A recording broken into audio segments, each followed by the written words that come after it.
चलिए दोस्तों बात करते हैं एक और नए क्वेश्चन के बारे में। इस क्वेश्चन में एग्जामिनर ने कहा स्थिर जल में एक नाव की गति 6 किलोमीटर प्रति घंटा है।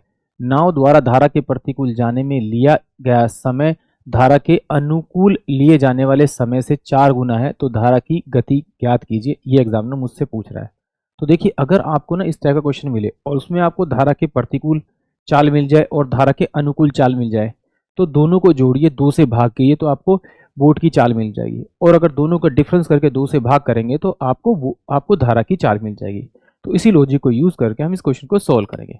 तो देखिए, एग्जामिनर कह रहा है कि धारा के साथ जब चलता है और जो धारा के विपरीत वो चलता है, तो धारा के साथ जब चलेगा तो वो किसी डिस्टेंस को पूरा करने में, यानी किसी दूरी को तय करने में 1 घंटे का समय लेगा। तो विपरीत दिशा में जब चलेगा, यानी कि धारा के प्रतिकूल चलेगा, तो वो 4 घंटे लेगा। यानी कि ये मुझे एग्जामिनर ने क्या दिया है, टाइम का रेशियो दिया है। उसने कहा है 4 गुना समय लेता है। ये अगर 1 घंटा लेगा धारा के साथ में, तो ये 4 घंटे लेगा। इन दोनों का अगर मैं एलसीएम निकालूंगा तो एलसीएम मेरे पास में 4 किलोमीटर आएगा। इस टोटल डिस्टेंस को टाइम से डिवाइड करूंगा तो ये मेरे पास में 4 किलोमीटर पर आवर, यानी कि स्पीड आ जाएगी। तो इसकी स्पीड कितनी आ गई, 1 किलोमीटर पर आवर आ गई। यानी कि ये धारा के साथ में स्पीड है और ये धारा के अगेंस्ट। अगर मैं इन दोनों को जोड़ूंगा और 2 से भाग करूंगा तो यानी 5/2 किलोमीटर जो पर आवर आएगी, वो मेरी स्पीड आएगी आपकी किसकी, बोट की स्पीड। और अगर इन दोनों का डिफरेंस करूंगा और 2 से भाग करूंगा तो मेरे पास में 3/2 किलोमीटर पर आवर स्पीड जो आएगी वो मेरे पास में स्ट्रीम की आएगी। ठीक है। अब एक्चुअली में एग्जामिनर ने मुझे जो बोट की स्पीड दे रखी है वो 6 किलोमीटर दे रखी है। ये स्पीड नहीं है। स्पीड तो कितनी है, 6 किलोमीटर पर आवर है। तो इस 5/2 को 6 बनाने के लिए किससे मल्टीप्लाई करना पड़ेगा, इसको इससे डिवाइड करते हैं। 5 इंटू में 2, यानी कि 12 अगर 5 से मैं इसको मल्टीप्लाई करूंगा तो ये मेरा 6 बचे। इससे मल्टीप्लाई कर, इससे मल्टीप्लाई करते हैं 12 आपका 5 से, तो ये 2 6 हो जाएगा। यानी कितना हो जाएगा, 18/5।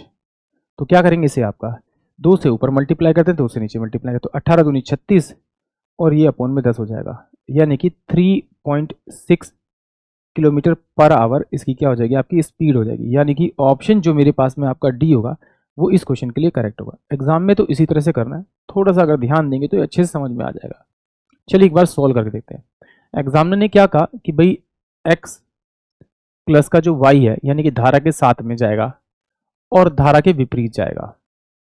तो माना कि टोटल डिस्टेंस डी है, तो वो टाइम कितना लेगा आपका, वो आपका अगर 1 घंटा ले रहा है तो धारा के जब विपरीत जाएगा उस डिस्टेंस को पूरा करने में वो 4 घंटे लेगा। ऐसे 4 गुना समय लेगा, एग्जामिनर ने कहा।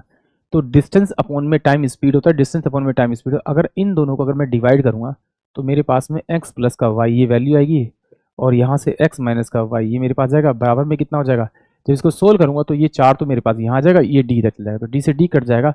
तो इसका मतलब 4/1 मेरे पास जाएगा। क्रॉस मल्टीप्लाई कर देते हैं इसको, तो ये क्या हो जाएगा आपका x प्लस का y बराबर में 4x माइनस का आपका 4y हो जाएगा। 4y हो जाएगा। इसको मैं इधर भेज दूंगा तो ये मेरे पास में 5y हो जाएगा और ये बराबर में इधर कितना हो जाएगा आपका, ये इधर जाएगा तो आपका कितना हो जाएगा आपका, ये आपका 3x हो जाएगा। और x जो है वो मेरी क्या है, आपकी बोट की स्पीड है। इसको बोलते हैं हम बोट की स्पीड और इसको बोलते हैं करंट की स्पीड। तो एग्जामिनर ने मुझसे क्या पूछा है, मुझसे पूछा है धारा की गति यानी बोट की स्पीड, और नाव की गति मुझे दे रखी कितनी, 6 किलोमीटर। तो x की जगह मैं यहाँ का 6 रखूंगा तो ये हो जाएगा मेरे पास में y इजकल टू में 3/5 और x की कितनी वैल्यू मेरे पास में 6 दे रखी है, 6। तो 6 रखूंगा तो ये कितना हो जाएगा मेरे पास में आपका y इजकल टू में 6 × 18/5। 2 से नीचे मल्टीप्लाई करता हूँ, 2 से ऊपर मल्टीप्लाई करना, यानी कि 36 आपका 10 आ जाएगा। सोल्व करूंगा तो 3.6 किलोमीटर पर आवर स्पीड आ जाएगी करंट की। यानी कि ऑप्शन जो डी होगा वो इस क्वेश्चन के लिए करेक्ट होगा। आई होप आप सभी को ये क्वेश्चन समझ में आया होगा।